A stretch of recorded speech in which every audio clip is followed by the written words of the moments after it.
Sitting in the bleachers in the rain. We've shed a million tears and drank as many old style beers out at the game. Let's go Cubby, Son Ranto and the lovable losers. Son Ranto and the lovable losers. Son Ranto.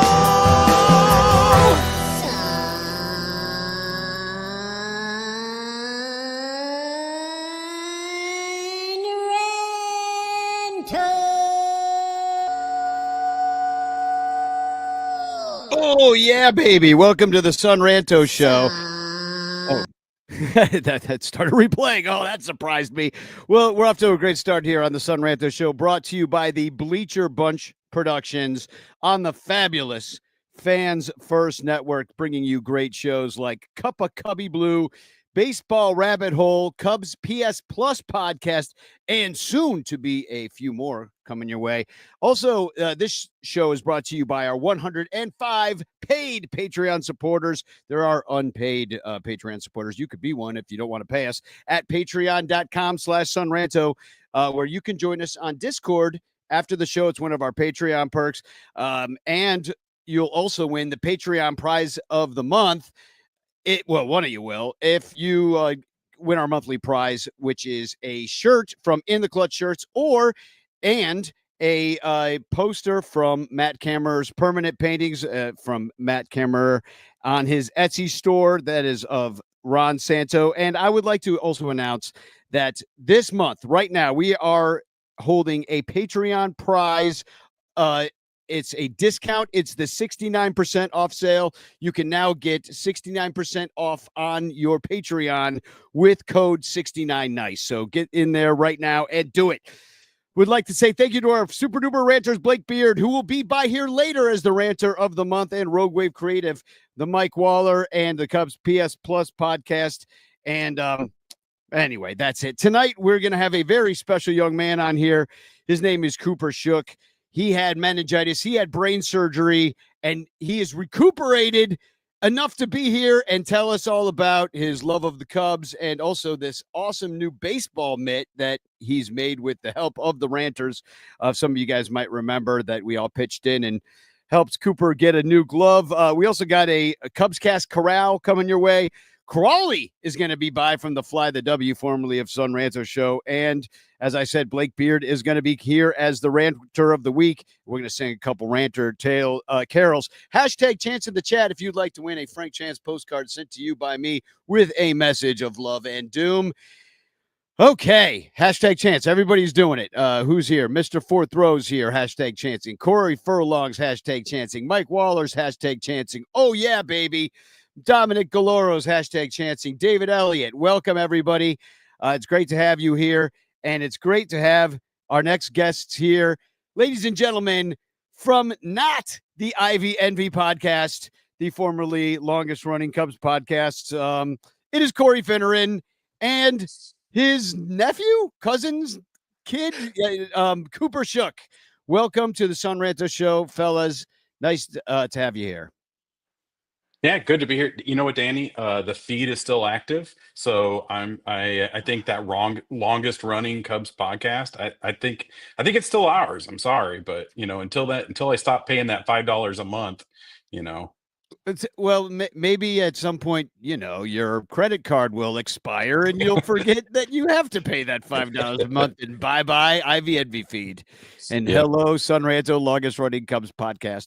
Well, welcome, dude. I don't know when the last time we spoke on a show, but it was a Golden Girls show and not a Cubs baseball show.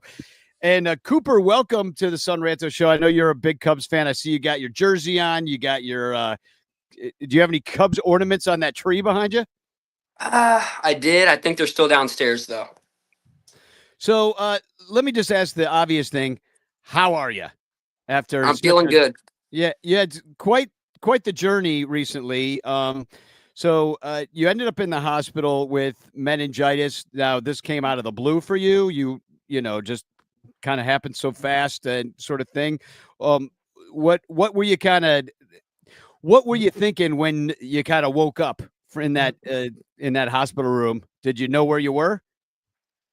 I did not. I was still in my mind. I was still in my hometown, and I was just confused because it had been a few days since I last remembered. So it was like 5 days in the future, completely different room, different city, different people. It was confusing. Like you had traveled time. Yeah, yeah, yep. Now, within the first few hours, did you think about the Cubs at all? 100%. The game was on, I think. Yeah, So you every time I was there, like Marquee Network was on the entire time when he was well enough. The Xbox was going, and he was his inflated stats for Christopher Morel, and the Cubs pitching staff was ridiculous. But yeah, he was watching the Cubs every day he was in there. well, I mean, unfortunately, the worst thing to happen to you last year wasn't even the meningitis; it was the Cubs baseball season, because it was pretty abysmal. So let me ask you a Cubs question then. So, like, the winter meetings are coming just next week. What can the Cubs do to be a good baseball team next year? I think definitely bolster the bullpen, which they've already been doing a little bit, but I think doing a little bit more, taking that next step, would definitely bring them past that hump. And I think finding a long-term catcher would also do a lot for the Cubs, because I feel like we've been bouncing around catchers like every other season. We've got uh we've got that new catcher. I'm not sure of his name. I forgot. Dice. Yeah, yeah.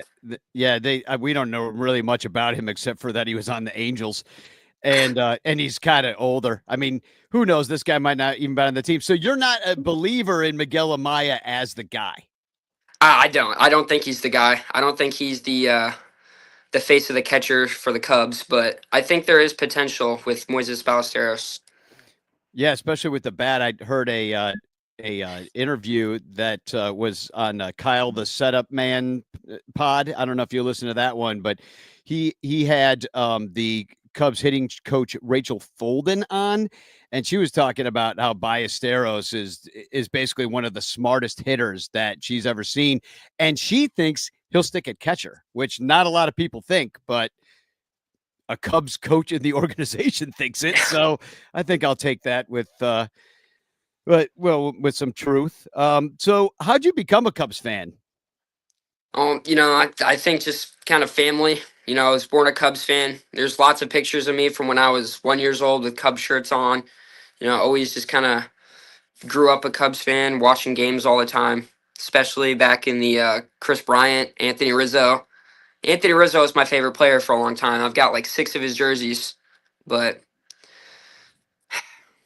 Anthony Rizzo's your favorite of all time. So you do remember 2016 then, and you must have been pretty young at that point. What do you yeah. remember from those games, that time? I remember lots of buzz, in the house at school, because at my school everyone's a Cubs fan. Other than a few Cardinals fan, but mostly Cubs fans, and so there was a lot of buzz about the games, and a lot. The day that the parade happened, after, there was no one in the rooms. Everyone was at the parade, and the games I watched all of them that I could, and from what I remember, they were very good games. Yeah, were you allowed to stay up that late and watch them at that time? I mean, you must have been Game what, 7. 7, 8? Yep, 8 years old. I was allowed for Game 7. That's it.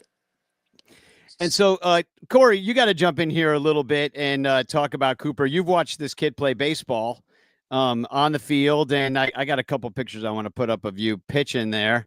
You got your green uniform. What team is that? Is that your high school team? No, that's my rec ball team. Okay, and then what's this? That's my high school team. That's your high Yep. school team. So you play on a couple different teams, and so what do you think, Corey? Does this kid's got a chance? Yeah, he jumps around, plays some different positions. I think one thing that I think that has allowed Cooper to kind of, and I don't mean to speak for you, Cooper, but just it seems like you really enjoy your like rec summer league a lot, because it just allows you to like have fun, play with your friends. Play with those kids that you've been playing with a long time, and then I think the high school team is maybe just a little bit more serious or whatever. But I think that's important for, in this day and age of like travel ball and like, everything just being like so important, so much money pumped into it and all that kind of stuff. I think it's important for young kids to like still have a love for playing the game, whether that's in the sandlot, playing with friends in the yard or ballparks or whatever, but then also, kind of having that like organized, but still kind of fun. And it's not like, super high pressure. But I mean, I think, he's had a lot of success with, with that rec ball team. So, yeah, it's good to see, it's good to see young people enjoying baseball. I guess that's what I'm trying to say. Yeah, how is it in terms of popularity amongst your friend group? Like everybody always complains that, baseball is just kind of like a dude in his 40s, 50s kind of sport. Like how about your friends? Like do they like baseball too or I do have most of my friends are from, the high school team. Got a few rec ball friends, but other than that, school friends, a lot of them do watch baseball. They don't play baseball.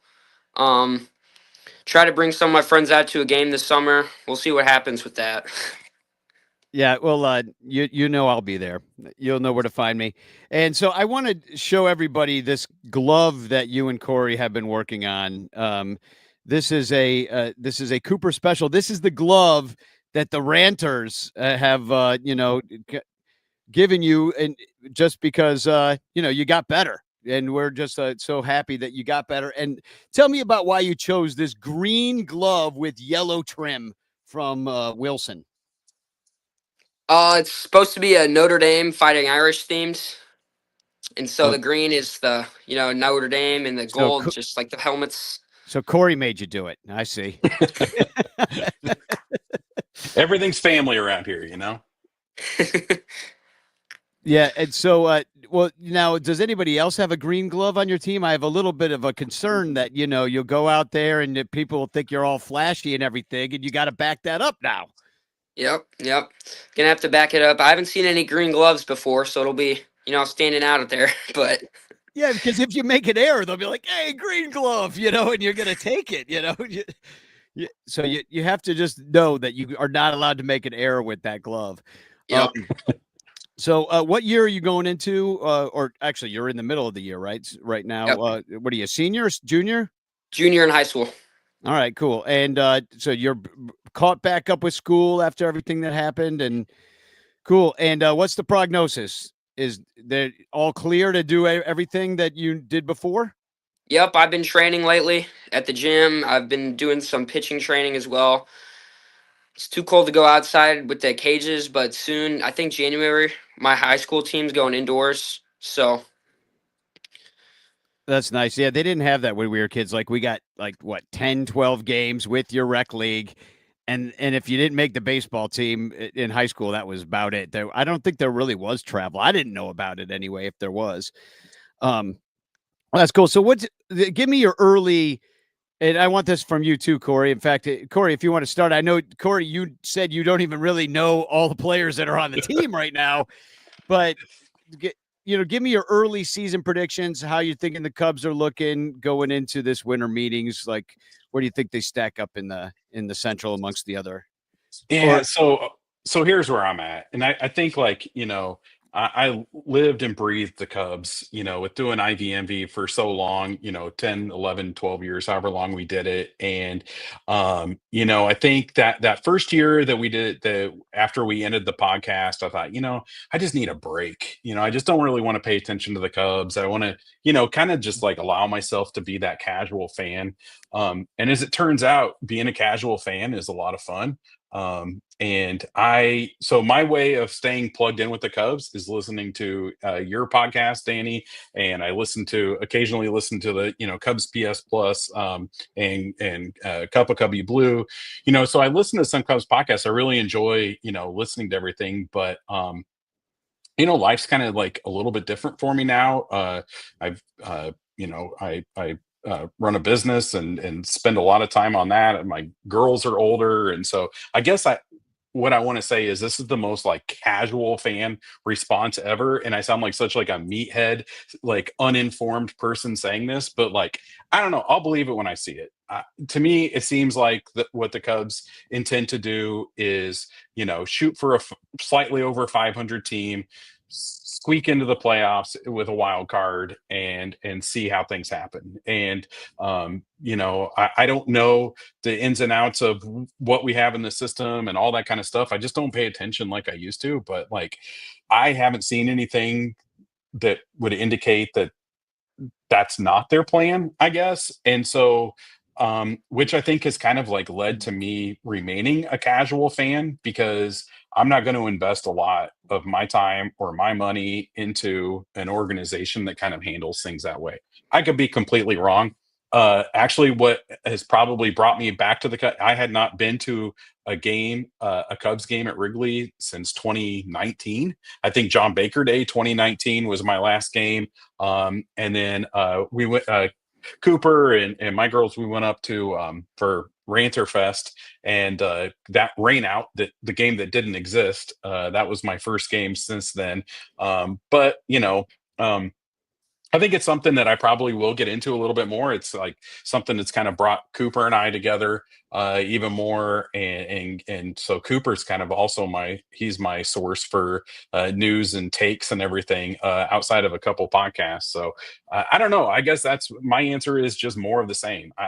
Until I see something transaction wise or some sort of like plan or strategy that would indicate otherwise, that's what I see.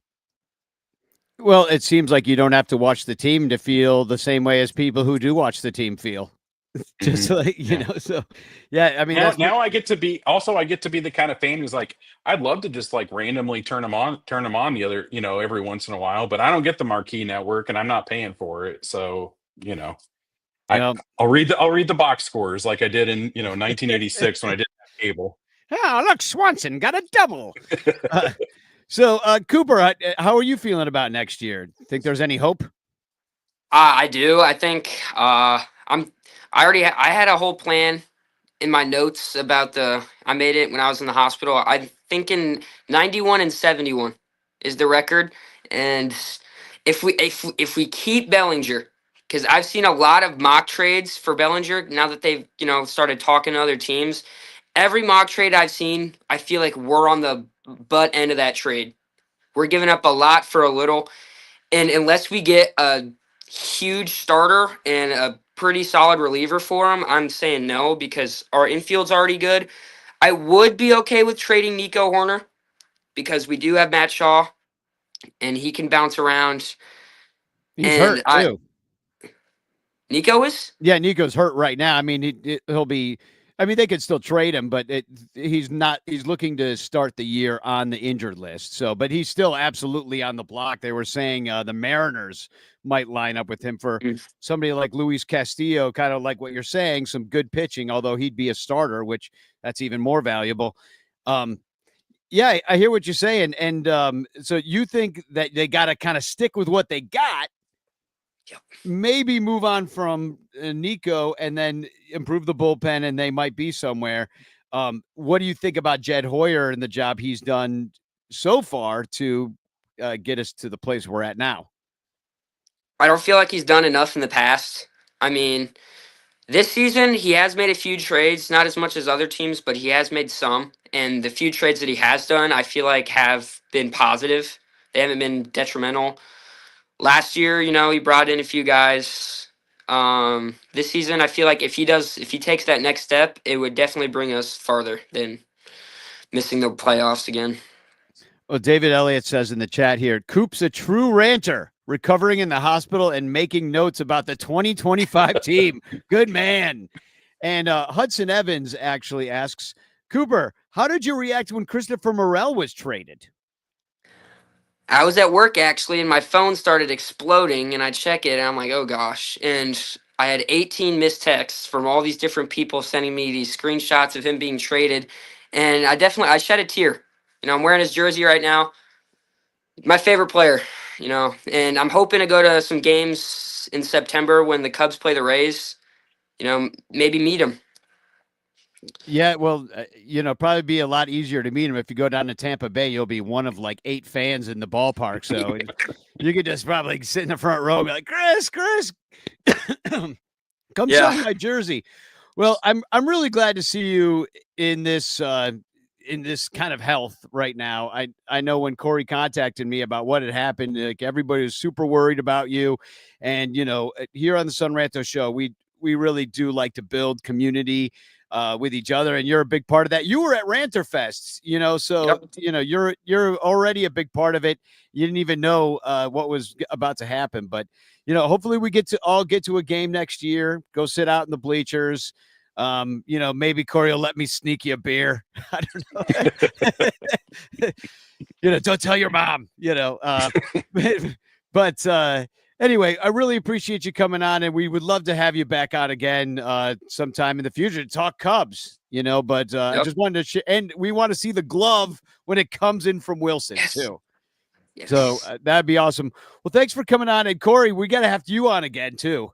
And well, not to talk about the Cubs, obviously, but if you want to talk about Golden Girls or something, I'm there. But I just want to take a second, to thank you, Danny. I mean, like, obviously, that's the best thing that I think when I look back on like my time doing IVMB and like what I loved most about doing it, and frankly what I miss is the community. And seeing like how you've just continued to like nurture your community, and the way the Ranters got behind Cooper. I mean, I just can't tell everybody how much that means to me. And I think I'm a ranter. I don't rant very much, but I'm always there kind of lurking in the background.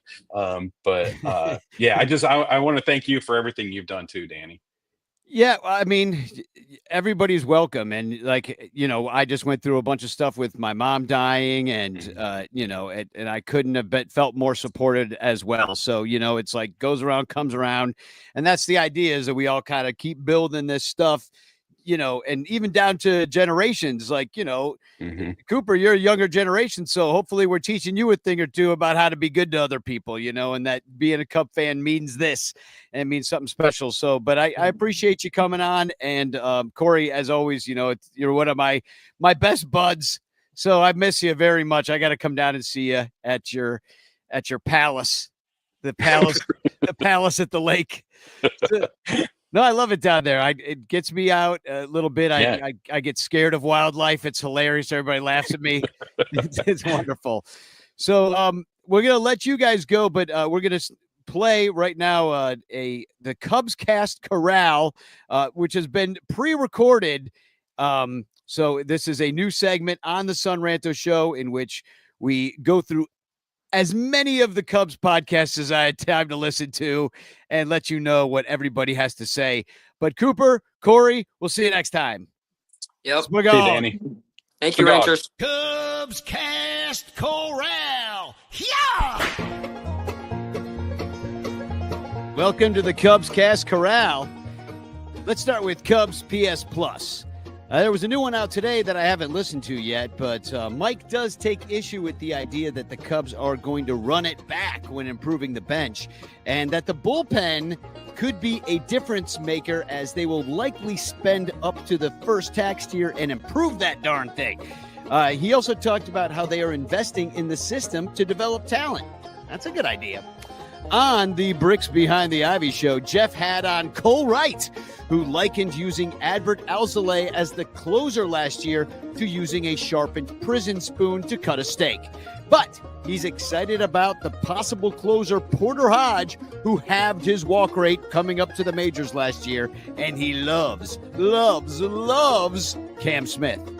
On Cup of Cubby Blue, Sarah Sanchez and I compared Matthew Boyd, the Cubs' new lefty starter, to Drew Smiley, and wondered if it's worth paying that much for a back end of the rotation depth guy coming back from an injury, especially when you already have 2 lefties in the rotation. We also discussed the Ricketts' political ambitions and their problematic history. On Locked On Cubs, Sam was none too happy that they let Tachman go, and he said that we needed 4 players, good players, to get to at least 87 wins on paper. Matt and Sam's thinking is that the Cubs are just possibly hiring stopgaps to see how the rookies eventually do.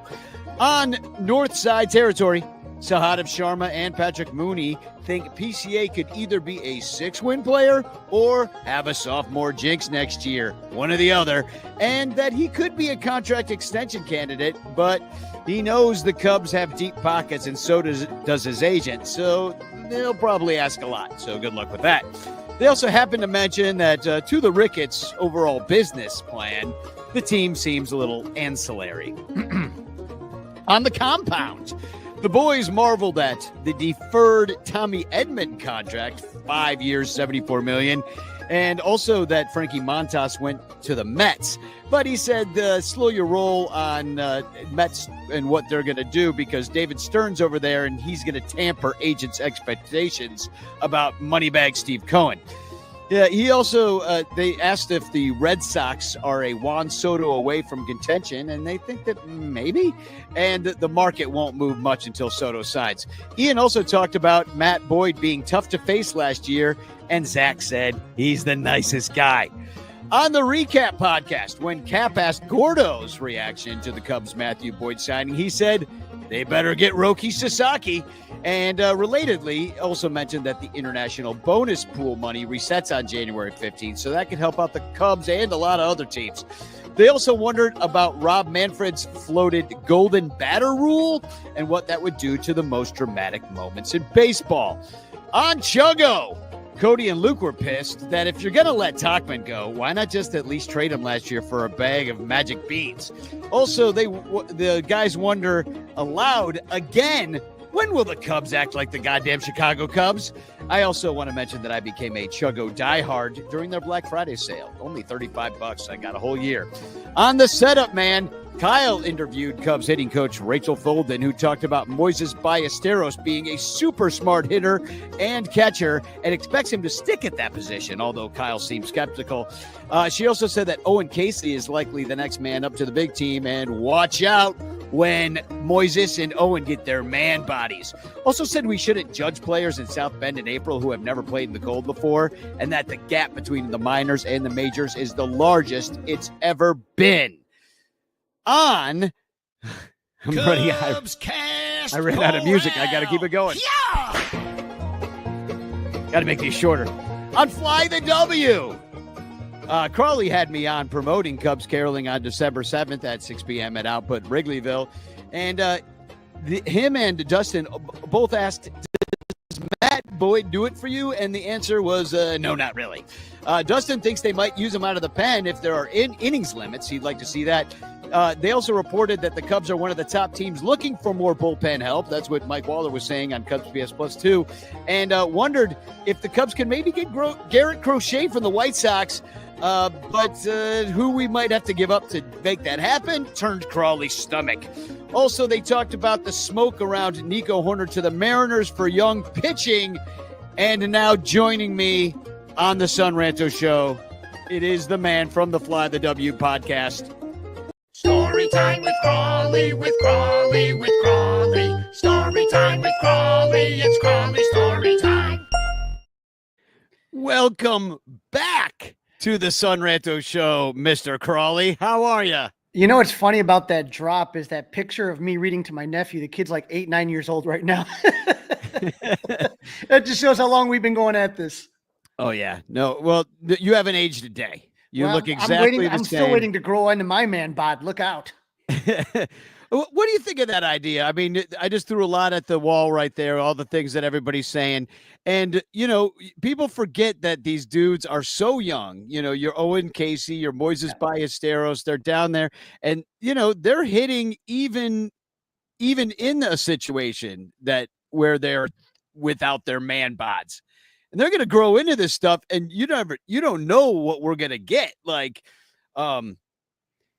it was encouraging to hear Rachel Folden talk about it anyway. Of course, she's paid to like it. Rachel is one of the best hitting coaches I've had a chance to talk to. John Maley used to have, he still does, has a hitting clinic that he does for coaches, specifically for coaches. And Rachel is always there. And just, you know, it's so funny when you sit there and you talk to some of these people like John Maley and Rachel Folden and Justin Stone and some of these guys. just light years away when they talk about hitting. You just realize how hard it is to do, and how silly it is when people want to blame the hitting coach. Like, hey, if we get rid of the hitting coach, no, it really isn't that simple. But one time, it had been 2 or 3 years ago, I interviewed James Triantos for the Fly the W podcast, and he kept calling me Mr. Crawley. He goes, yes, Mr. Crawley. He's like, just being a really nice kid. And I'm like, hey, you just call me Crawley, man. Don't worry about it. But then all of a sudden, when I was looking, and I realized, like, when I was doing my research, he was the same age as my son. So when you talk about like they're still kids. They're not men yet. And so, James Triantos, people forget he came right out of high school. So, it's, if you ever go to, I know Danny, you and I have gone to minor league games. We went to South Bend together. I've been to Iowa. I've been to Myrtle Beach. Sometimes when you see these kids, you just forget, like when you're all like, well, these prospects are going to come, blah, blah, blah. I mean, think about what we were doing when we were 21, 22. Jesus Christ. Like we weren't playing any sport at any high level. I'll tell you that much. No, but I basically played beer pong and flippy cup. That was the extent of my skills.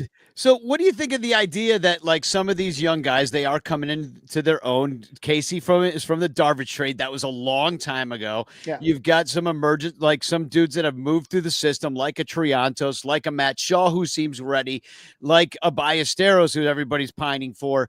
Like, do you think that this winter meetings will be a situation where they're going to move on from, out with the old, in with the new, and maybe trust some of these young players to even come on and win a spot? Okay, so you can't just continue to hoard these guys. Eventually, you either gotta, crap or get off the pot, one of the two. And so at this point, I don't think you can keep everybody, right? And so everyone's like, oh, let's just get rid of Alexander Canario or just something like that. Well, if you think it's that easy that some teams the White Sox can be like, oh, okay, we'll take Canario. No, it's not going to be that way. If you want Crochet, if you want some of these guys that are trade candidates, they're going to want the same guys that you don't want to give up. That's just the reality of it. So, how quick do you want to get better? And that's a question you got to ask. But you're not going to keep every single guy. You're not going to keep them all. You're not, are you going to keep both James Triantos and Matt Shaw? I mean, I don't know. I mean, you could, conceivably, but the chances are, the reason you have so many prospects is they're not all going to pan out. So let's say you have 4 or 5 prospects in your top 5. 1, 2 panning out would be really, really good. And when I mean great players, you got to get lucky. You got to hit on that. Well, it'd be nice to develop a star instead of having to buy one for once. That would make all the difference in the world. One pitching star, one hitting star, and then you don't have to buy it for 7 years. It's 100% possible. And I don't know if, when you think about stars in the Cubs system, I think everyone's looking at Cade Horton and Ben Brown. Those are 2 guys that immediately popped, into mind. Hurt. And they're hurt. That happens. People get hurt. That's not unusual. But it's not, but it pushes it back. It's not going to happen even this year. The best we get out of those guys is some pen work. Well, no. So we talked about this on the podcast. So Arizona Phil, anyone who knows Arizona Phil out in the backfields of Arizona and in Mesa, he is a guru, and he wrote something about this.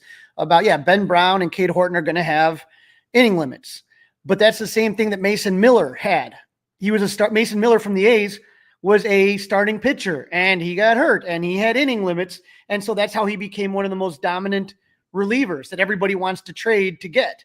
So I would say, Cade Horton closer is what Crawley. What are you smoking over there? What I'm saying is again, when you think about Justin Steele, when he came up in 2022, he came up as a swingman.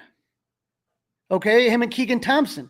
So these are things that, and all of a sudden he kicked it to the next level. Keegan had a step back. He kind of bounced back a little bit last year, but these things are fluid, man. They keep changing. So to sit there, would I love to see the Cubs have a superstar? Yeah. And you don't ever know who it's going to be. I'm sitting here at Crawley's clubhouse right now, and I'm looking at a picture of Greg Maddux. Everyone thought his brother was going to be the better pitcher, Mike Maddux. You don't know how these things are going to play out. You don't know what injuries are going to do. You don't know if certain things are just going to click for certain guys. I mean, Especially with the infrastructure that the Cubs have been building. I mean, people do speak highly of the pitch lab, and from what we've seen coming out of it, except for maybe the injuries, which kind of give you some pause, except for that, they've been churning out some pretty decent arms. I wouldn't, Porter Hodge came out and really impressed. Like, how much regression they're going to be? Well, we shall see. It's a bullpen. We shall see. We saw what happened with Adbert Alzolay. But, you're looking for somebody that, if you're really going to go into the season being like, we're going to compete this year, you kind of want a few key parts of your lineup to be set, and your bullpen for that matter. Be like, here's your role. Here's what you're going to do. I think a lot of guys can succeed. I mean, there's only a few dudes that are maniacs that be like, I don't care. Just put me wherever. I'll be great, So Most the Cubs people usually, the Cubs, they can put together a bullpen. The problem is they've been starting off slow. So it's taken them until like June to figure out the bullpen. That was 2023. That was 2024. Take a look at the bullpen in April and May, and you're just like, they lost a lot of games. My God, it was just awful. And then all of a sudden, they got Tyson Miller. Porter Hodge did start making a difference. Luke Little was pitching well. And so all of a sudden, Merriweather came back. And so it clicks. But, you also, you fall 10 games behind teams. That's a lot to make up. And you can, now you need another team to lose so you can start catching up. They almost caught the Brewers in 23. 24, it didn't happen. By the time they had the bullpen figured out, it's too late. Yeah, and there's a lot being said about the 90 win kind of floor that we should be more building than the 90 win ceiling. And, I know that they've talked about that quite a bit on Locked On Cubs, is that they're just, every show is doing this. We need a star. We need a big bat in the middle of the lineup, like somebody to really move the needle on the team instead of this incremental moves. Do you think that it's enough to either go improve along the edges, the little 2-3 win guys, and just be better from the bench, a little more depth? Or do you think you really do need to go get that star like some pods are pining for? Of course, superstars make things easier, right? And so when you're sitting here and you have the team is going in a slump, that hitting slump that they went through at May, that was just god awful. Every single guy was hitting like barely if the Mendoza line. Well, then you hope that a superstar says, okay, boys, ride on my back. I'm going to get you through this. And a guy that could just pop off any night. And for the Cubs, they really don't have that. And so, obviously having a superstar makes that easier. That being said, everyone remembers that Shohei Ohtani and Mike Trout were on the same team, right? How did that work out for them? You could. Jose Quintana was over there for a while too, even, and it still didn't work out. The superstar that he was. You do need things. You need things to click. You need to be healthy. I mean, let's not be honest. The Cubs had a ton of injuries last year, and that really hurt them. They didn't do a good enough job with the depth. You don't think that depth is important, but it really is. Like if you remember in 2016, Javi Baez was a depth piece. Like Ben Zobrist got more starts than Javi Baez. It's so these are things that you kind of take a look at that. You want that depth. There's going to be injuries. There's going to be the dog days. There's going to be things that you're going to need. And so like, if you're sitting there and you have Nico Horner, who's injured and he had a fractured finger for a while. And all of a sudden you're like, well, do I want to play Miles Masterboni or do I want to have a broken fingered Nico Horner? I'll take the broken finger or Nico Horner. I'll take that. Like if that's where you are. Broken Bellinger was out there. Broken Dansby was out there. That we had Alzolay was hurt probably that whole time he was closing. I mean, and they moved on from a couple of the trainers too. Some of the health and fitness guys too. So that might be a change. I think. Yeah. So maybe it will make all the difference. Maybe new training. Maybe this kind of edge bench bullpen approach will be enough, and you don't need the Soto or the Bregman, or be nice. Take a look though, and again, the reason people are upset is because the Cubs are a major market team that charge $14 for a beer and $20 for a spiked hot chocolate. So it's kind of one of those things where it's like we shouldn't have to be kind of doing this, right? Like we were told, a lot of things, and that's where people are frustrated. Wheelbarrows of cash, sustained success, making in the postseason every year, and all of a sudden we're like back to like, hey, we got Miles, we got Matt Boyd. Matt Boyd. Yeah, what do you think of Matt Boyd? I mean, 14, what is it? 30 million, 2 years.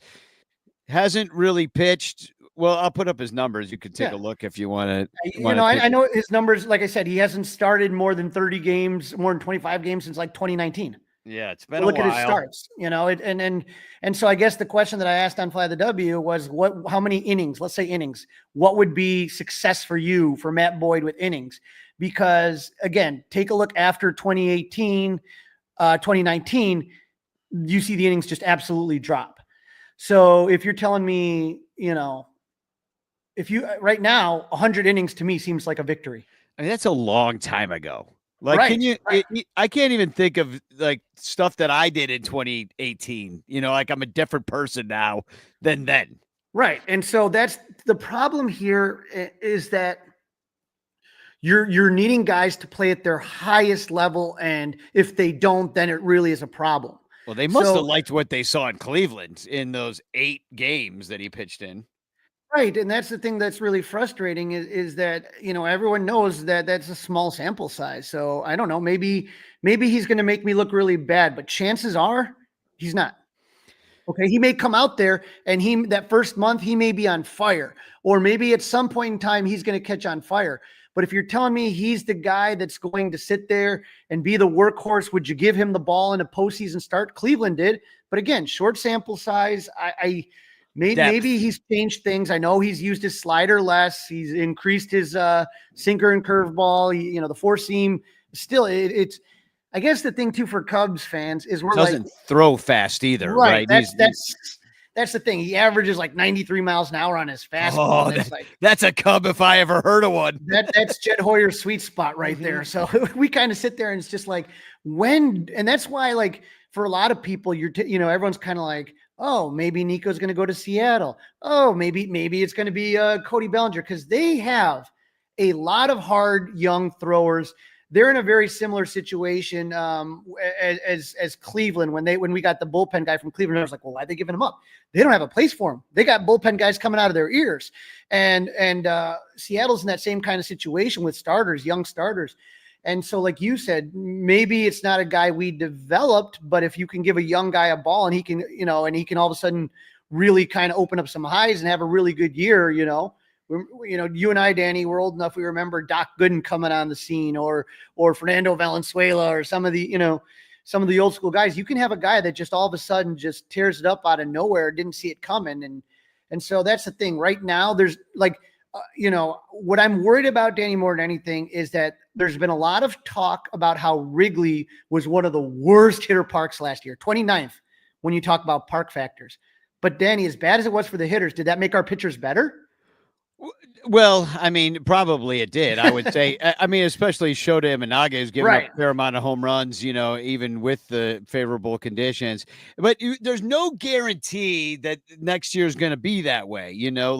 I remember another summer where you were convinced that the home run balls were actually going to get hit across the street. I believe it was the wild summer of 2020. Let me play this video real quick of you. Oh, keep laying into him. Steroids! They are the roof. Steroids! It's opening day 2020. Iron Braun! Cheating son of a bitch! Classic opening day 2020. So the beauty of that opening day, that was in June or July. I can't remember if it was June or was it June? July, I think. Let's say July. So it's like we're used to opening days being like 30 degrees with the hawk wind blowing off Lake Michigan, layered up, like freezing your ass off. This is a beautiful sunny day. We only had 5 or 6 of us on a rooftop. And, there's no usher to tell you to please, sir, stop using foul language. So I was able, and the funny thing is with nobody around, that sound carried. And I remember Ryan Braun afterwards being like, how am I still getting heckled when there's no fans? Exactly. Exactly. So that was fun. You were socially distanced, didn't even have your You didn't even have a chin mask going because No, I had a chin diaper going. Yeah, that was that. That So- didn't last long. So we got it. Before we let you go, we got to let you take a spin of the bitch clock. The wheel of grievances has a few categories on here. Let's take a look at I'm hoping everybody listening tonight, I haven't even looked at the comments, but I hope everyone is, Steve's here. He's going to hook me up with the Arizona, where we're putting an Arizona trip together for opening day. Robert Sanchez, David Elliott, Joey W. We're going to see him Cubs caroling. I hope we see all these guys at Cubs caroling. Yeah, well, we'll definitely we'll pitch that right before we let you go, and then Blake Beard is going to come on right after. Man, right after after lineup. It really is tonight. We've got them all coming out. This is the chance for everybody to get to know each other, to actually have real conversations about stuff. Because when the season's going, it's like va va va boom. All right. So all right. So here's what are my options here? Yeah, here are the different. Some of these are left over from before. Cubs fans being taken for granted. The fact that Boog hates us. Republican owners. Jed's shitty sales pitch for Sasaki. The team racing to the middle. Belly on the block. People don't like that. Zaidman's fifth inning. Why does Tom Ricketts hate us? No game on the radio in the ballpark jail in Milwaukee. I believe that's supposed to be at the end. You might know a thing or two about that. Why won't the Cubs spend their record profits? And this one's from Robert Sanchez. I know. Why don't ice skates come with training blades? I think that one's for you specifically too, Crawley. And then somebody wants to know something about Ryan Braun as the Cubs' new hitting coach, which I didn't hear that news. No, I think they just knew I was coming on and threw it out there. Yeah, I'm pretty sure. So let's give this sucker a spin, and then I'll put you in the bitch clock seat. What are we going to come up with?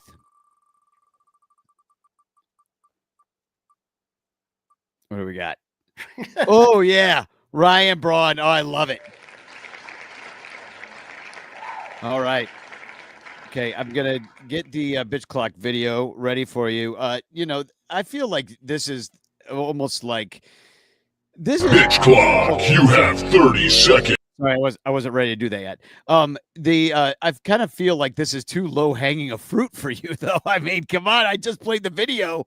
Like, this is almost unfair. This is kind of like it's kind of like you're playing in a peewee league here.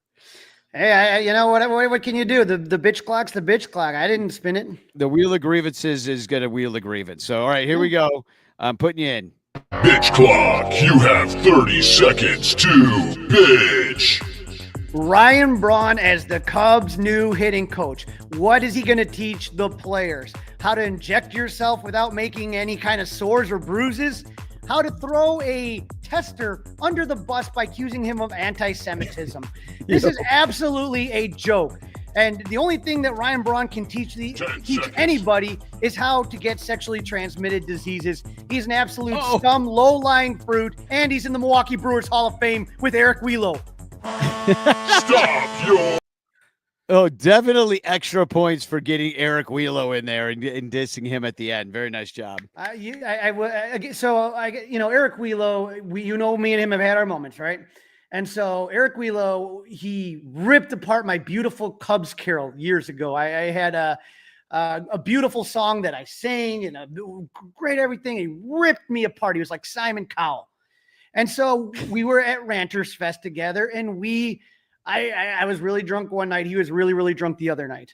And we somehow intersected it. We hugged and loved each other. And he said, Crawley, when I'm in Wisconsin, dude, I want to party with you when you're in Wisconsin.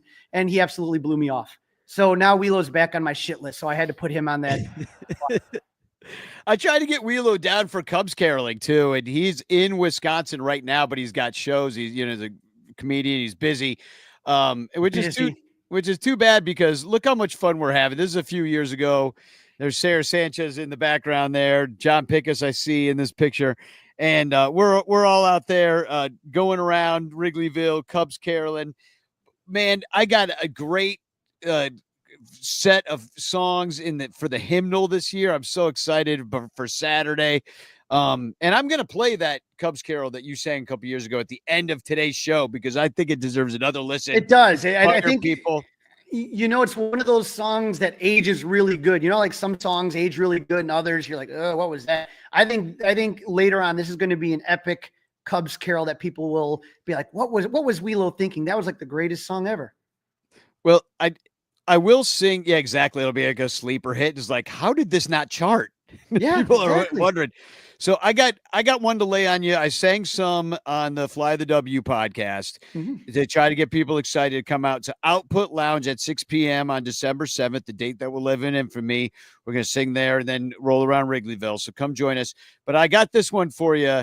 I was trying to think of what to do because we went viral a few years back with Gloria. With Gloria, with Correa, we got put on NBC Sports. Correa talked to us, and then he signed with Minnesota. So it was always a big hit. It was a huge hit, and so that song is just a banger. No matter what, but there's really nobody on the team that fits the lyrics very well, and to sing it. So I was dying for an idea, and I finally got it. Floor Raisers instead of Gloria. So I'm going to sing this one. I'm going to sing this one for you. Prospect ceilings are not high, maybe worth a couple war. Solid but not flashy guys. Jed and Carter raise the floor. Everyone, floor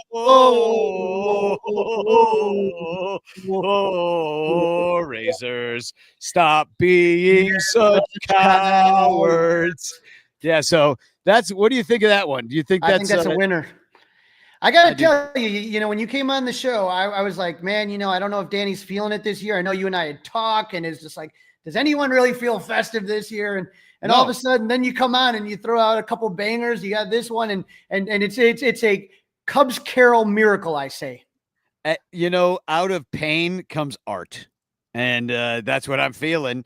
But you know, here's the thing: at this time, in this kind of environment that we're currently experiencing, I think it's more important than ever to create strong communities of people who do great things for each other. That's why I wanted Cooper on the show today. We all raised money for him, got him a new glove. Now he's going to feel like $1 million. We got him on Marquee. Remember, we got the shout out. You got the shout out on Marquee. I forgot to mention that. And then, you know, we got, I want to tell everybody about Tony Spangenberg. I'm going to talk about him later. I tried to get him on the show tonight, a little past his bedtime right now, but we're going to film something and talk in the future, let everyone know how he's doing. But anyway, you've been such a big part of all this. You're running around with that megaphone on Saturday, you know, leading the freaking pack. I mean, you've just been such a great teammate all these years, and I got to thank you for it, Crawley, because I couldn't do it without you. Well, you know, it's fun, and that's the thing we always try to do is just have fun. And look, I know ranters and clocks and all that stuff, but we laugh while we wallow in our misery. But you know, hanging out at Cubs games with you and my tie guy and the ranters and whoever, Bleacher Tony, Bleacher Jeff, go ahead and throw it down, Rachel, anybody. I mean, it's just fun. You know what? I think right now we understand that there's a lot of serious shit in the world. Like a baseball game is not life or death. I really kind of feel like for me, after the Cubs won the World Series, but even before then a little bit, like when Joe Madden came, and I will always say that he was always my favorite Cubs manager. That'll be to the day I die. You know, take 15 minutes. You could take a little bit longer, but 15 minutes to celebrate a victory, 15 minutes to mourn a loss. Don't let it just like ruin your day or affect your life, because we're only here a short time. Obviously, you know, Cooper, what a scary situation. Bleacher Tony, you're going to talk about that. You don't know, man, when your number gets called. And I'd rather just not be like miserable the whole time. I'd rather just sit there, laugh, and have fun. And you and I have always had fun doing the Cubs caroling. It's always been just a fun event, and we've seen it grow, and people tell their friends, and it's so much fun. And like I said, you know, you're just such a creative mind, what you come up with. And like I said, it's been like 2 weeks. I didn't think we were going to have carols. And now in 2 weeks, we got like, I know what's going to happen. We're going to have too many. So it's going to be just an awesome, fun night. And I hope everyone's out there, and I can't wait to see everybody. Jeff Bird is here. He says, preach, Crawley. And no, I could totally agree with it. He also wants to sing the My Tai Guy song, which maybe I'll have to throw that in last minute. We've been doing the Dan Nielsen Silent Woo. Yeah, we got to us keep doing that for Dan. You know, yeah, we can do that, but we can throw a Mai Tai guy. We can have 2 silent nights. There are no rules, my friend. that is true. We can, and I'm sure my Thai guy will be there. So, the one thing I do want to mention to everybody real quick, and is well, actually, one more question for you, Crawley, and then we have to move on. But who's the Cubs' golden batter? Who is our golden batter? That is the rule. If you don't know, that you get to bring any guy off your bench or out of the lineup at any time, put him up there to take any at bat during the game one time. So I have a caveat. Is that okay? Sure. I want the automatic ball or the challenge system strike zone. And if the challenge system strike zone is there, then Seiya Suzuki is my man. Okay. I think that he gets such crappy calls. And so, as you guys know, in spring training this year, they are going to the first time with ML major leaguers be using the challenge system. So if there's a challenge system, Seiya's my guy. He just gets so much crap. With so many bad calls. Do not bring that up on this show. You know, I don't know if you heard what happened last time we talked about the APS system. I know. But I don't think they use Jesus. Oh God. Yep. Leave it to me. This is a way to go out. Yep. Didn't even think about it, but it's my fault. I'm the one that brings shit up like Seiya that. Suzuki is the guy that to me is right now the best hitter on the team. You know, he's just got to get off to stay healthy. That's the thing. Yeah, no, I agree with that. He's probably the best hitter. And, otherwise you put Ian Happ up there to walk. That would be the extent of it. So, well, anyway, we of course have to have you back on here. You are a ranter. You are one of the main, you're a bleacher buncher from we're the original bleacher bunchers. So that never changes. Once you're in, you're in. Great job on the bitch clock, and we'll see you Saturday. We're going to take a quick break, and when we come back, we're going to bring on Blake Beard to be the ranter of the week, and that's pretty much it. We're going to play a commercial right now for Patreon. Right now, we are running the 69% off sale, which is nice. Which is the, I'm looking up the thing, 69 nice, and you get 69% off your first month of Sun Ranto. I didn't say that very well at the beginning of the show, but I said it well. 69th best pod. The 69th best. Here we go. This is Fergie Jenkins. You're listening to Sean Rando, the 69th Beth Cup podcast. That was so worth the money. Oh, yeah. Code 69 nice, and you can get your little money off your first month. But, hey, please join us on Patreon.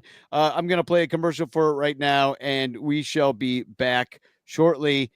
Thanks for being here, Crawley. And listen to Fly the W. Spagog. Spagog. All over Chicagoland, there are thirsty, frazzled, overworked Cubs podcasters who are struggling to survive one more baseball season in the dog-eat-dog world of unpaid content creation. But it doesn't have to be this way. You can make a difference. Become a super ranter at patreon.com/sunranto, where your support ensures that poor, sad, pathetic, ugly, loser Cubs podcasters can pay for tickets and beer, and in turn line the pockets of the baseball oligarch Ricketts family. Just $1 a month can buy a scorecard. $5 a month can pay for guitar strings to write a Cubs song. And $10 a month almost buys one beer at Wrigley Field. Cubs content creators are the lowest pieces of pond scum garbage that slither over the face of this planet. But super ranters help them get drunk and screw off at baseball games. What do you get out of it? The Sun Ranto Show delivered to your podcatcher without stupid advertisements like the one you're seeing and hearing right now. Plus, at other Super Ranter levels, you can get Cubs music, access to private Sun Ranto pages, the Ranter calendar, and special thanks and Ranter recognition in our live broadcasts. Plus, eligibility for monthly prizes. What does Sun Ranto get out of it? Your money. For tickets and beer. Go to patreon.com/sunranto. That's patreon.com/sunranto. And become a super ranter today.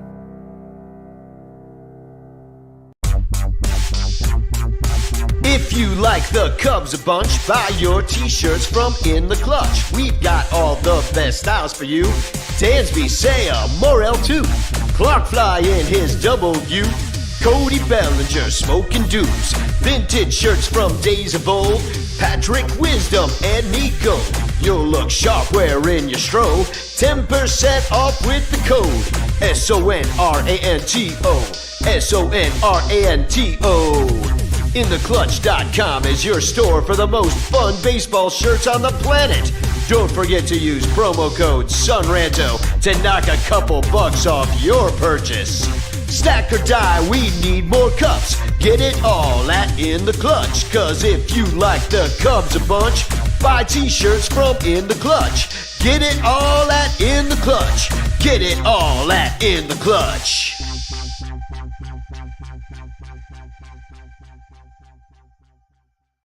Do you ever find yourself longing for long walks and talks about catcher metrics? How about a coffee or a run differential? Maybe a candlelit dinner dissecting what exactly is the curious case of Miles Mastrobuoni? If you have, I have just the place for you, the Cubs PS Plus podcast. Come join us. Cubs PS Plus, a Northside numbers game, can be found wherever it is you get your podcasts, and on Twitter, Instagram, TikTok, and YouTube, all at Cubs PS Plus, a spin on the baseball metric OPS Plus. Are you ready? I'm ready. Here we go. Welcome back to the Sun Ranto Show. This is Danny Rocket. Hashtag chance in the chat. If you're nasty, you can win a Frank Chance postcard sent to you by me with a message of love and doom. I'll also be picking a winner for the end of the year chance prize. I don't know if I've decided what that is yet. I've got all sorts of great stuff here, I guarantee. I've got here. I'll show you one thing that could be in the chance prize. Look at these awesome pastel hats that they gave out at Wrigley this year. Let's just say these will be in the chance prize. How about that? Also, we have a guest tonight that's going to come on real soon. Blake Beard. He's a Patreon supporter, good friend, and he's got these great tickets. And he said that he wants to give them, or at least a set of them, away tonight. He said, "Let's have some fun." So, if whoever wins the hashtag chance in the chat tonight will also win tickets to a game that you work out with Blake. We have just it's not a specific game. You just work that out with him, what night he can give you tickets. So that's a lot of fun. I also want to bring up real quick is that I saw Bleacher Tony, which we raised over $1,000 for Bleacher Tony. It's really for his wife because there's this vegan restaurant called Alice's and she really likes it. And she's been working a lot harder, kind of getting Tony back to health. He's doing great, by the way. The doctors are encouraged. He's like getting some of his speech function back and his ability to walk. This is all good. First time I saw him, he had a walker. This last time I saw him, he had a cane. That's progress, my friend. So that we're all excited to hear that. And anyway, we bought the gift certificate. And then there still ended up money being left over because money kept coming in and the Alice's did it wrong and all this stuff. Anyway, he's going to get a tattoo with the rest of the money to kind of commemorate this moment and commemorate the Rangers. I don't know if he's going to put Rancher on it, but it's going to be that thing. That's what we're going to do as well. Another bit of kind of sad news. I talked to a really close friend of Ronnie Woo Woo today, and he's not doing so hot. He's been in rehab. He had a fall, which, at his age, that can be really tough.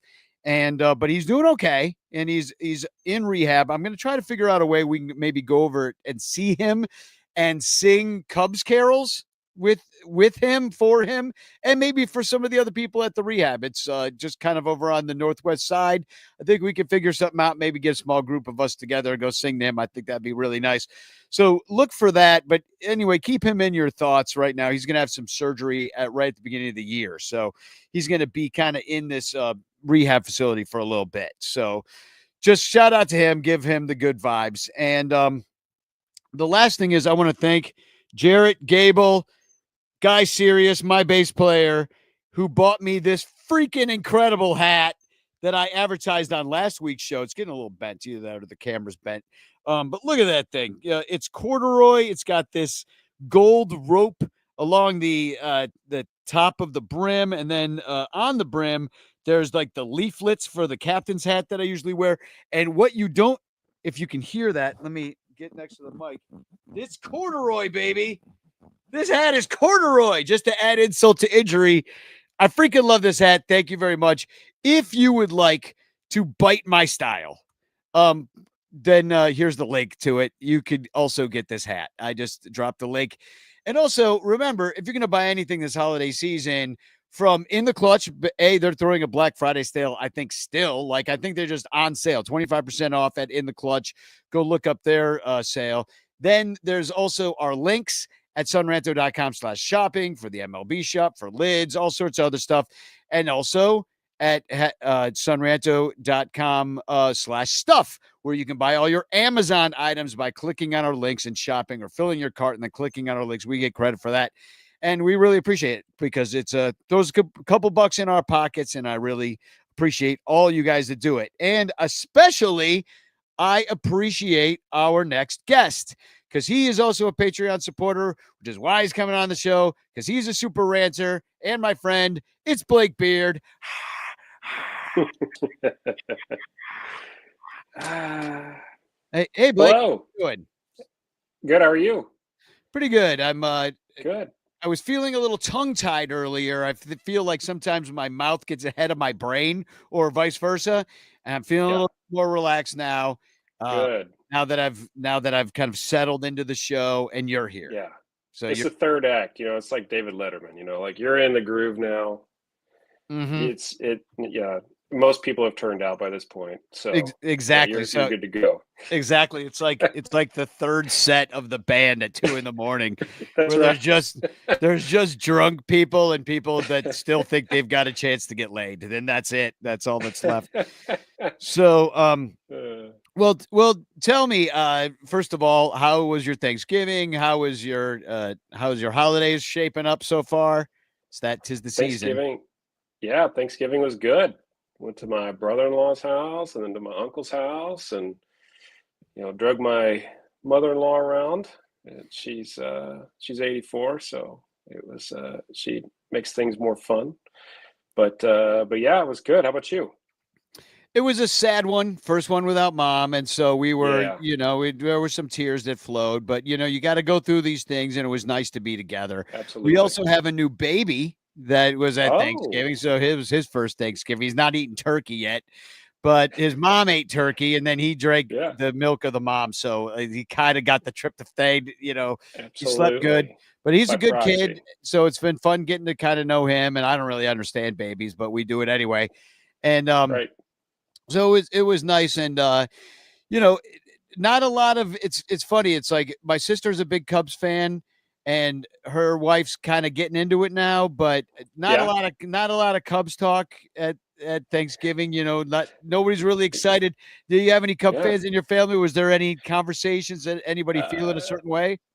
Yeah, there's just not a lot to talk about, unfortunately. So, I mean, we talked about just how we feel.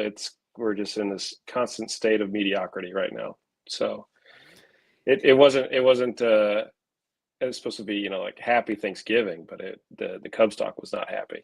Yeah, because we're coming up on the winter meetings this week. We're kind of like, we're signing these. I wouldn't call them also rans, but they're dudes that don't necessarily move the needle for the team. So now Kyle Hendricks is gone, and you get this new guy, Matthew Oil Can Boyd, and you're kind of like, well, he's kind of broken, and you don't know what you're gonna get. Maybe they're totally right, and he's got this amazing kind of pitch that nobody could hit, and he's gonna have a moment, but it doesn't feel so much. But you're a season ticket holder, and let me show you pictures of your tickets. Like this is the view from your seats. Yes. Right. That's there you my are ticket with a partner buddy there. of yours. Yep. And so you must like the Cubs enough to give them a significant amount of money to watch them play baseball in the way they've been playing baseball. You like a good seat to it. So tell me about being a season ticket holder and, some of the perks that maybe you got this year for, from the team, and some fun stuff that you've gotten to do since being a season ticket holder. Yeah. I mean, for me personally, it's I don't have any kids. And so it's It's just kind of what I like to spend my money on. Everybody has to spend their money on something. And so it's been, obviously it is a lot of money, but it's brought me a lot of friends. Like I've got a lot of really close friends now just from going to games, and then, learning all about the Son Ranto show. And it's just been, that part has been the top and keeps me coming back for more. And then some perks, back in 2019, into 2019, they were gearing up for the 2020 season. And this was the peak Cubs of perks. So they were like, all right, we're going to give you a Johnny O shirt, like a real nice shirt with like a, season ticket holder patch on the side. And then you get to pick from all these different like activities. Like I picked and was awarded to be able to do batting practice on the field. And I was like, oh, this is going to be amazing.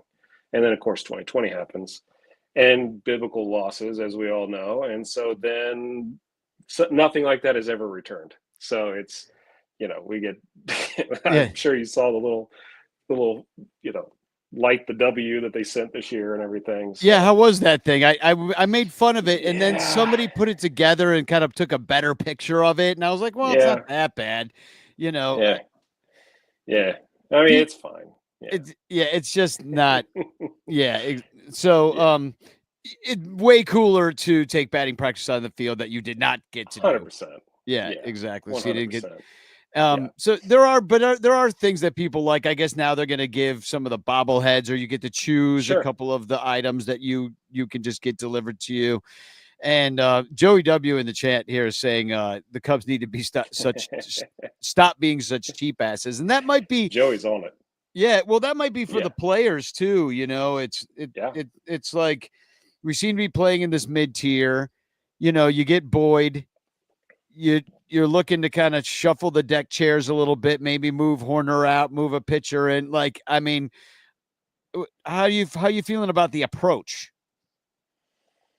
Right now, I mean, this is me every year, right? I'm cautiously optimistic. Like, okay, this is the year.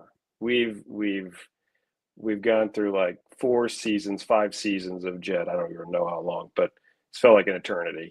And it's like, all right, this is the year he gets it figured out and he does something. The thing that really frustrates me, as it does all Cubs fans, is that we're not even playing in the top tier guys. Like, why are we not even attached to a Juan Soto? Just one time. Like, how about Bregman? Just get Bregman. Anything.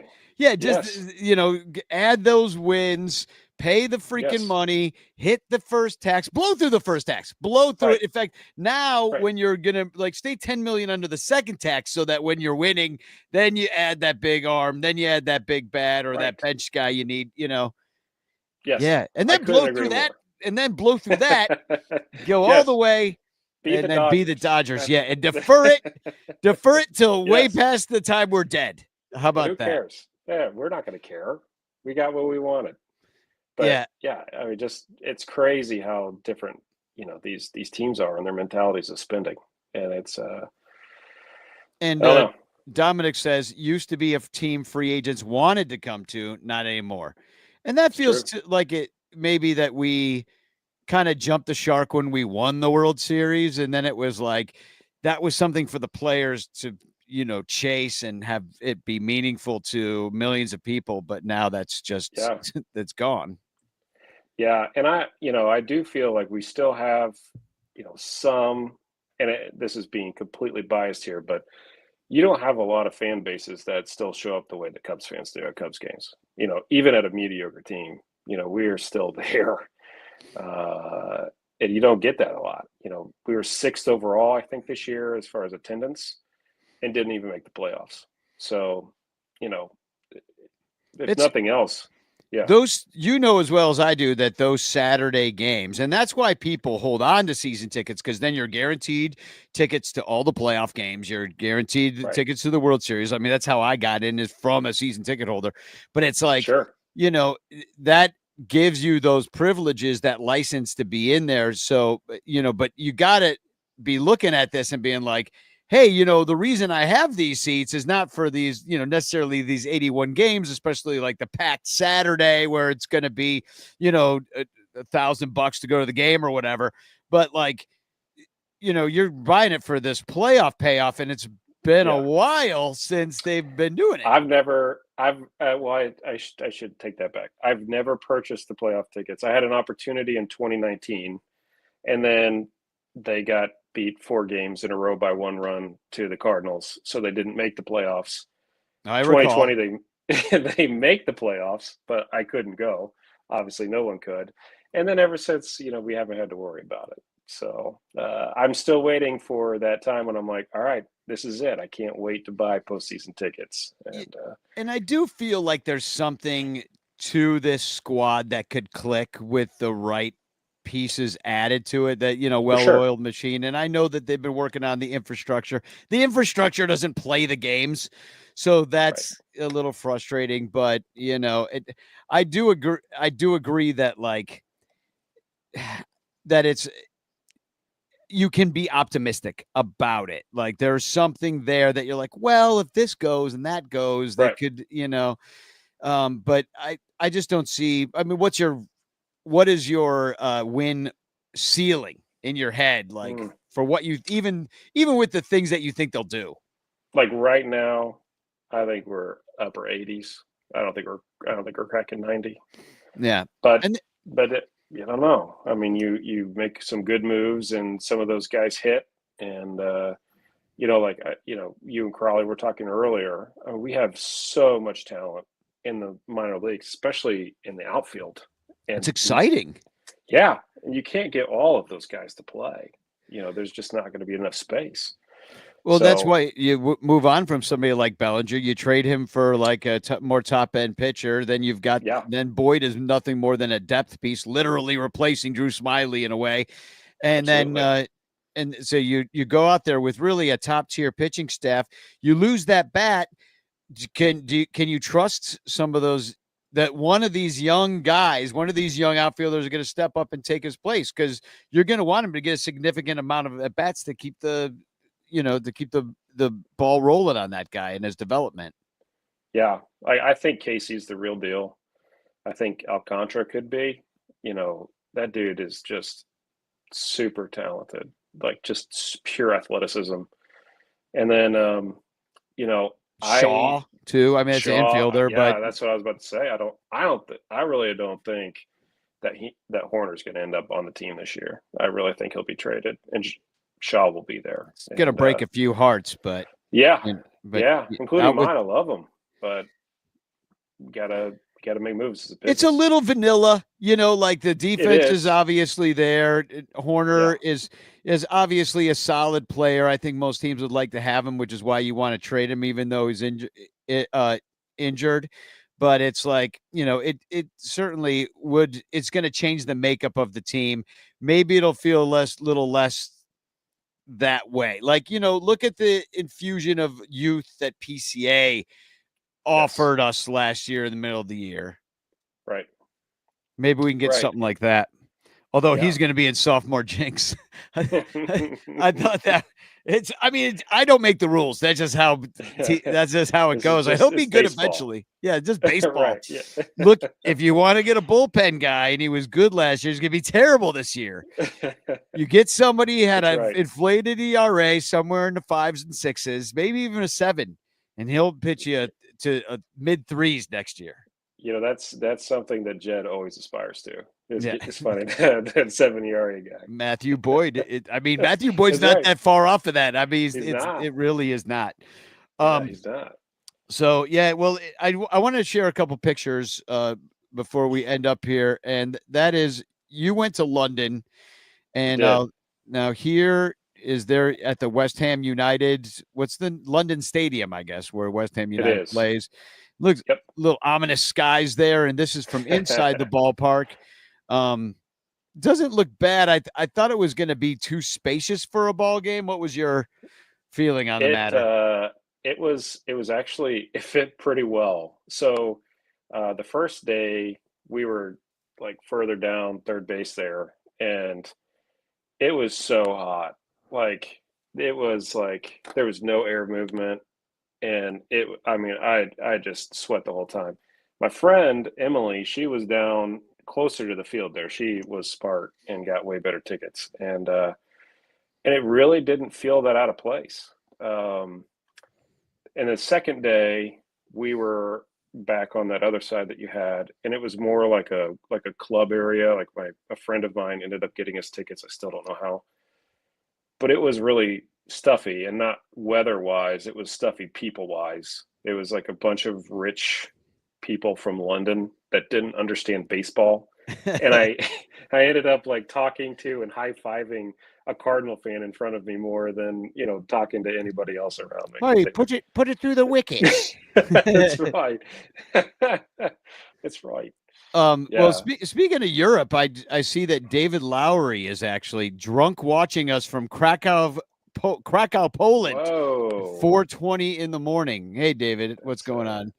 And David goes on to say, I don't think the Cubs are going to get better than Cody Bellinger, so why trade him? Good point. Well, fair point.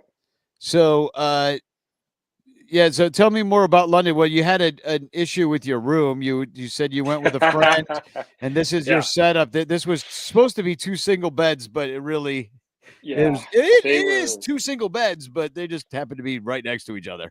They were real close. I think there was maybe 1.5 inches, 2 inches separating them. So, yeah.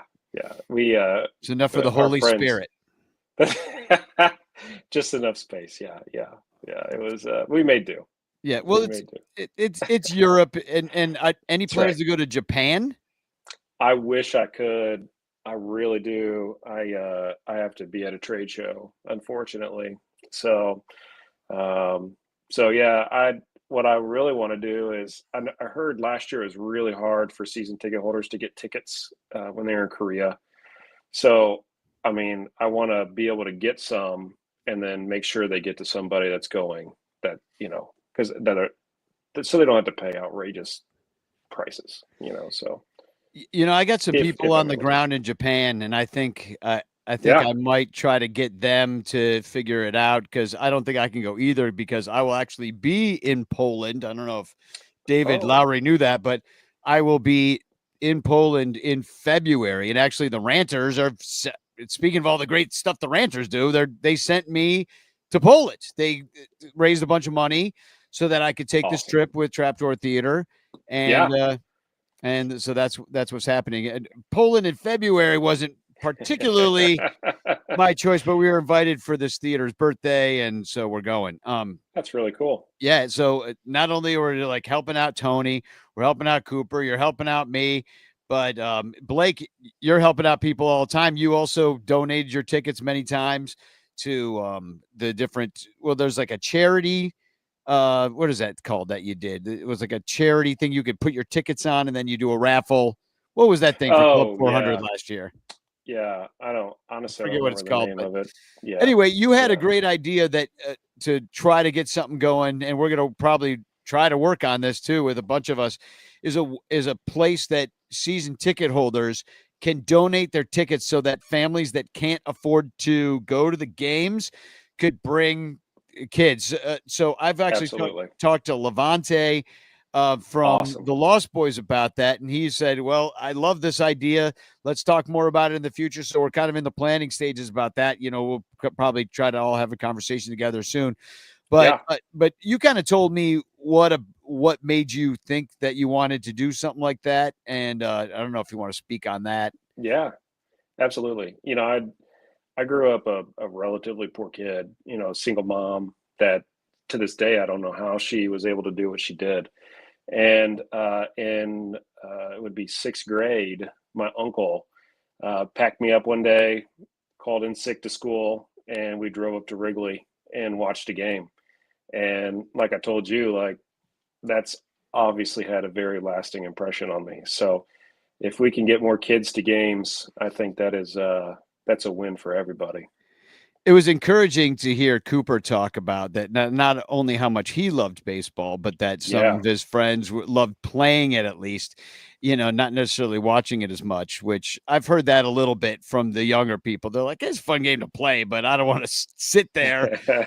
I think something happens when you're allowed to drink beer at the games that, that helps. Yeah, And speaking of Cooper, I don't want to get too far. So I know he wants to go to one of those Tampa Bay games. So if you can get me in contact with him, I don't have the tickets yet. We don't get those until like March or something.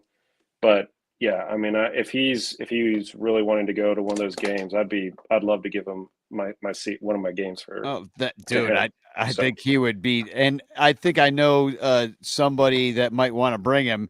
No, Corey, not me. No, I don't mean me. No, but if Corey I can't do it, I'd be happy to take over the Danny's game. good. We'll call him the bullpen. And if I can't go, I'll definitely find somebody to go. But I don't even know what it's been a while since I've looked at the schedule. I'm just like kind of waiting to see. We're all in this big holding pattern right now. It feels like. Yeah. I know there's other fan bases that, like the Red Sox, like, oh my God, we might get Ron Soto, and they're flipping out like maybe we should be feeling this way, but we don't get to feel that way. Instead, we're like, top tier, maybe we get Bregman if it all works out, but probably ends up like Matt Chapman, and we don't.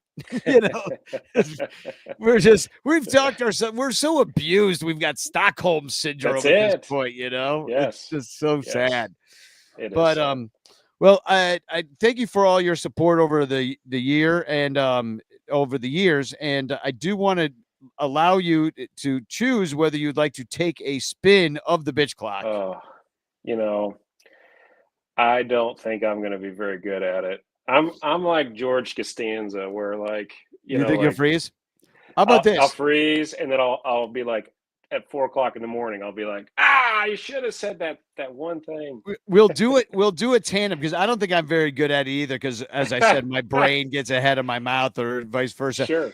And so I will do it. And if you have anything to add, like if I say something that triggers, just yell it out in the middle of the bitch clock, and I think we'll be okay. But we should take at least another spin of it. So I'm going to share the wheel of grievances here. Now, last time we already did Ryan Braun as the Cubs' new hitting coach. Crawley rigged that. So I'll take that. We couldn't do better than what that was. Yeah, that was I'll take this off, and let's see what we get here.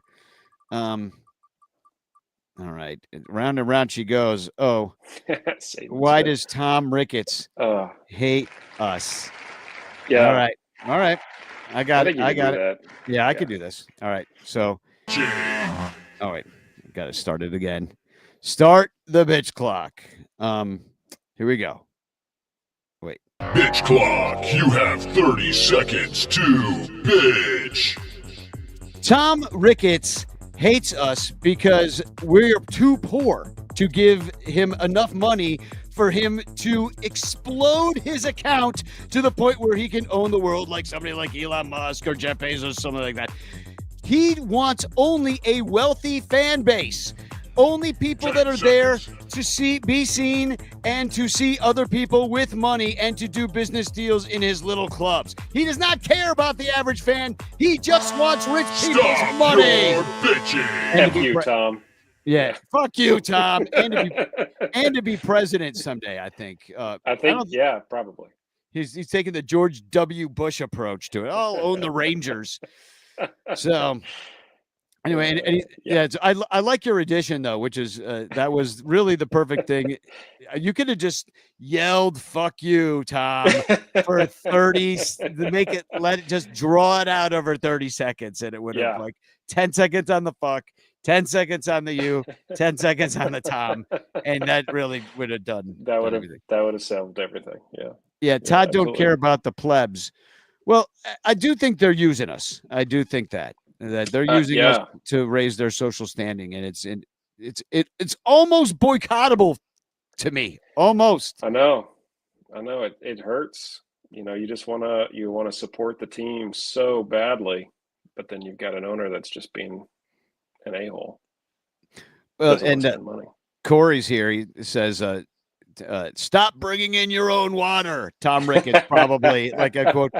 And I think about that all the time because that's one of the things that you talked about not being able to afford it as a kid. Yeah. That you didn't get to go. And then somebody finally brought you. You're like, this is magical. It had a lasting impression on you. I don't, if they stop allowing you to bring in like things like water or a sandwich that you are forced to pay their prices if you want your kid to have an ice cream, that makes it all the more unaffordable for kids to go to the game, and it's tough when you got 3 kids, that now you're multiplying everything by 5. If it's $100 for you to go, now it's $500 for the family. Like, right. Yeah. So and we do have to be fair. I mean, Tom Ricketts probably needs that money, because he's biblical losses, I was told. That's right. Still recouping from 2020. They're probably not making the money they thought they'd make on the marquee network, but that's their own fault for sucking.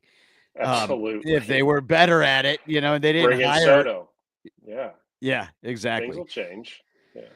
Yeah, they always do. That is the one thing we can count on. Well, thanks for being a part of it all, Blake. And I appreciate you coming on the Son Ranto show. And maybe we'll see you over on the Discord later on. I don't know if you're going to bed or whatever, but we'll be hanging out there with the rest of the Patreon peeps. Whoever wants to hang out, we'll be over there. So sounds good. All right. I do want to play you. I want to play you out with one song, and I want you to, that The Voice or whatever it is, or the Golden Voice. What's the one where they turn the chair around when they're like, I think that's The Voice. Is that The Voice? I think. I Okay. don't know for sure, but yeah. So are you on a swivel chair right now? I am. Okay. Yeah. I figured. So I've figured this would be perfect. So I've got a Cubs Carol entry from Michael Cotton. Okay. He sent this in.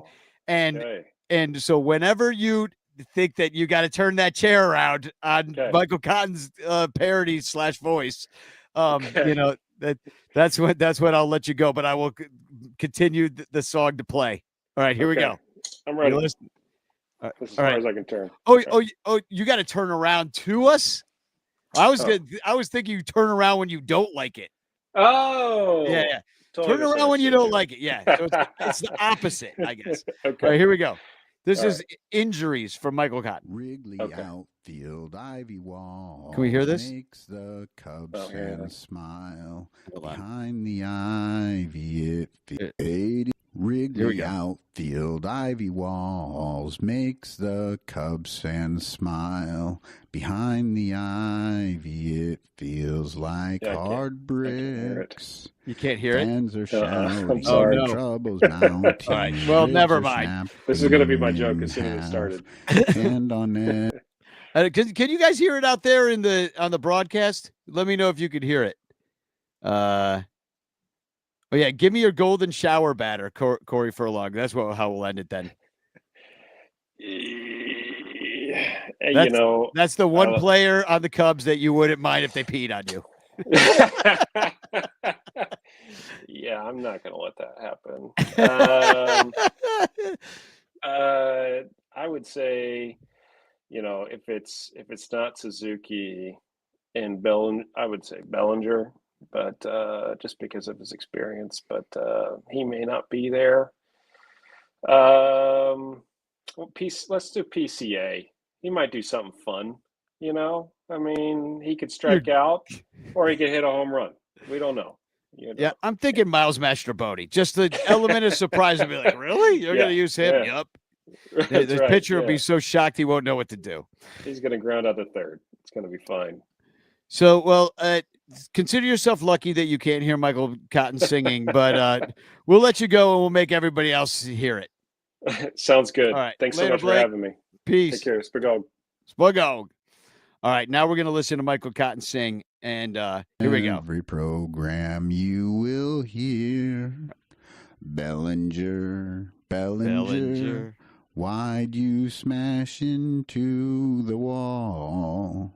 Snapped a rib, could not hit. Cubs rushed him back to the field. Houston base path. Stansby did crash. Cubs fans did not know. Dansby had a knee injury. No IL stint. He just wouldn't take any games off. Proving once again Cubs are bad. It's so At awkward injuries, that I have to sit here with my face on the screen like it's me singing this. At Wrigley.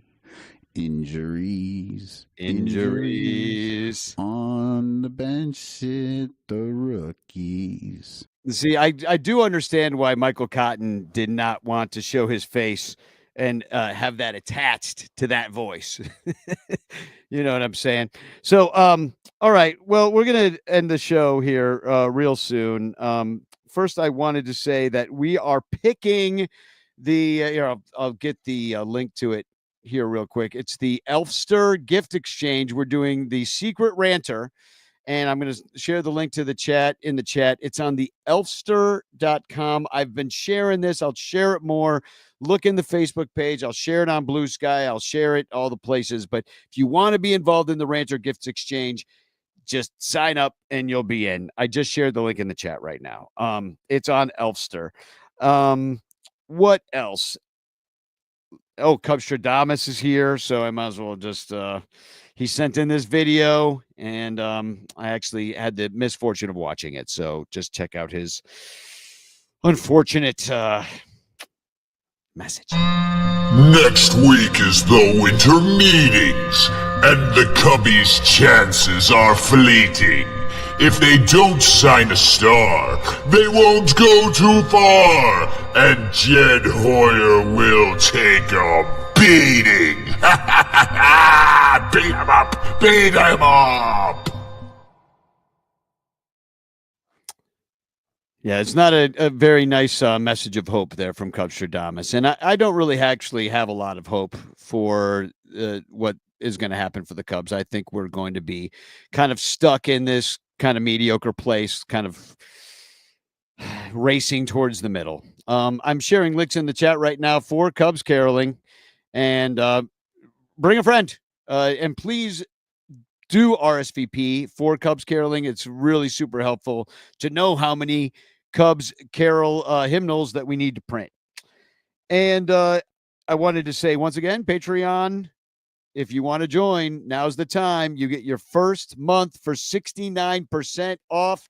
There's going to be great things happening next year. We're adding more podcasts to the early and ad-free feed through there. We're going to be adding different new tiers. So get in now and you can be grandfathered into the other tiers.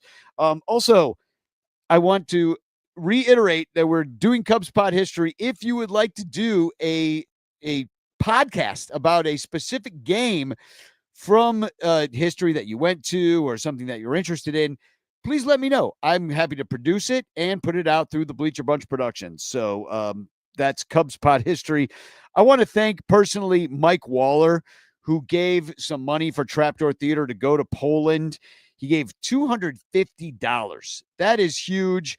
That's going to pay for, a couple nights in one of the places we got to stay. That's going to pay for half of somebody's ticket. That's really freaking nice. And I also want to thank everybody else who gave to the $1,500 that was raised for me to go to Poland.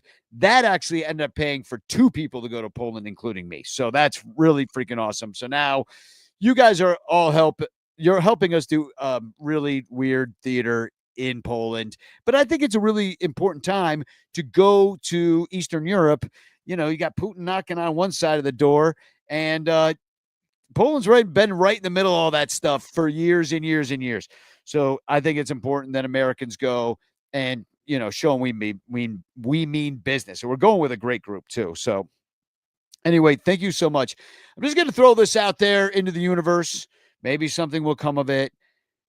We're in danger of losing a matching grant at the theater, and we need $10,000 from one person or an entity before the end of the year.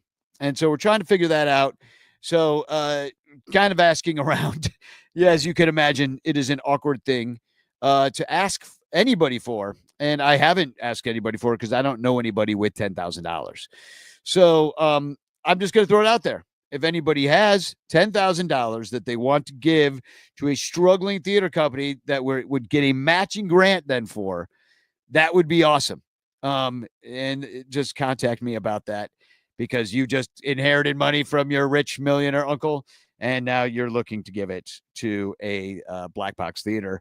If that's your thing, I'm your man. That's all I'm saying.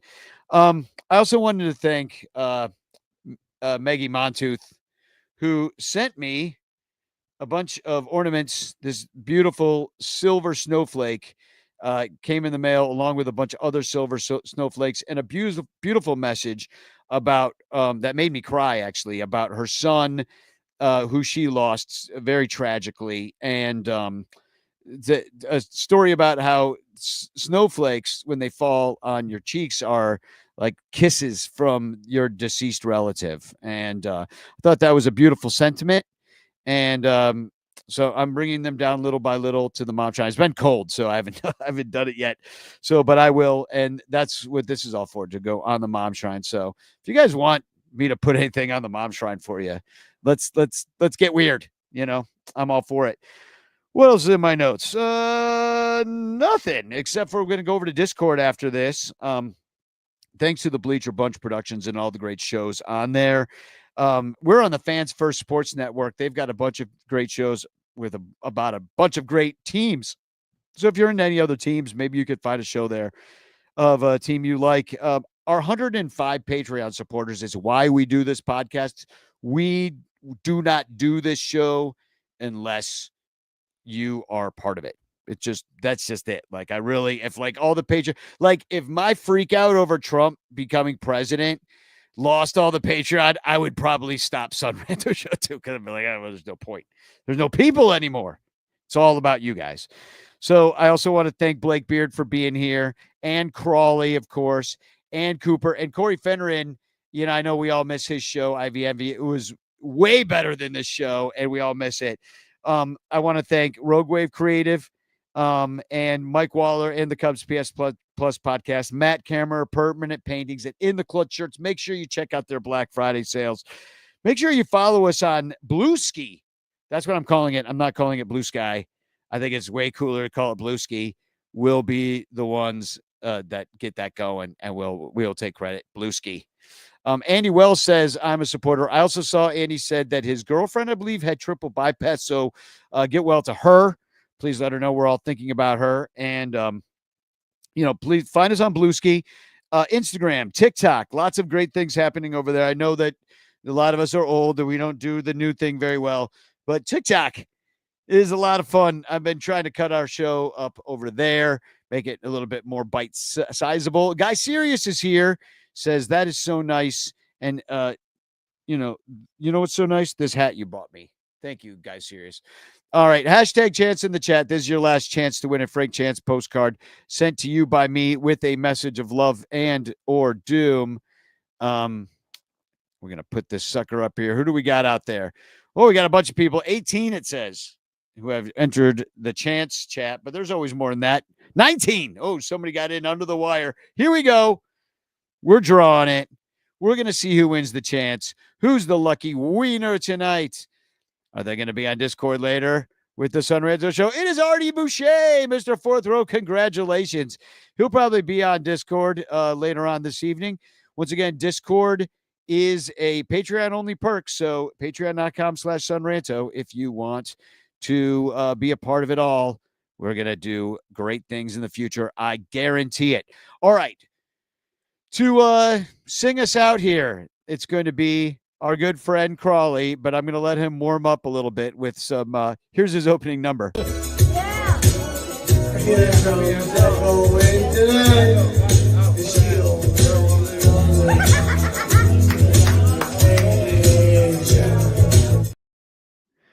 Crawley opening up for himself. That's Africa down in Arizona. We just got copyright strikes, I'm sure. But here's Crawley singing, I believe this song is a Don Henley or an Eagles Christmas song. This is the one that Eric Wheeler ripped to shreds. I think he did a great job. I didn't think it was undeserved. But here's Crawley with whatever song he sang. Spagog, everybody. Love you, ranters. Peace, dinero, amor. This one's for you, ranters. Oh, wait. I almost forgot. We have one more entry. I'm sorry, Bill Sugas. Bill Sugas goes first. Here we go. My friends, in the spirit of Thanksgiving, I'm thankful that Sarah Sanchez is creative and I'm ripping off her idea for a Cubs caroling song. I give you the first Morel. The first Morel, the critics did say, could not play third base as his throws went astray, but his throws improved when given playing time, and he fired many throws to first base on a dime. Morel, Morel, Morel, Morel. Advanced stats can blow me 'cause I think you're swell. This one's for you, ranters. Twitter is filled with sad news. Oh, what an off-season to have the blues. Free agents are gone. They didn't come here. No one to cheer when the Cubs play next year. Wilson is gone. He's off to St. Louis. Oh, and the Cubbies have no one new. Please come to Wrigley. Please come to Wrigley. If not tomorrow, then please buy Cubs Con. Biblical losses, intelligent spending, no Trey Turner, no Correa, no Swanson. But we have Ivy and Cups next to. I think that's better than 300 million, don't you? So won't you tell me you'll pay for the Cubs? You won't get much money, but plenty of love. There'll be no more sorrow, no grief or pain, and Cub fans will be happy, happy once again.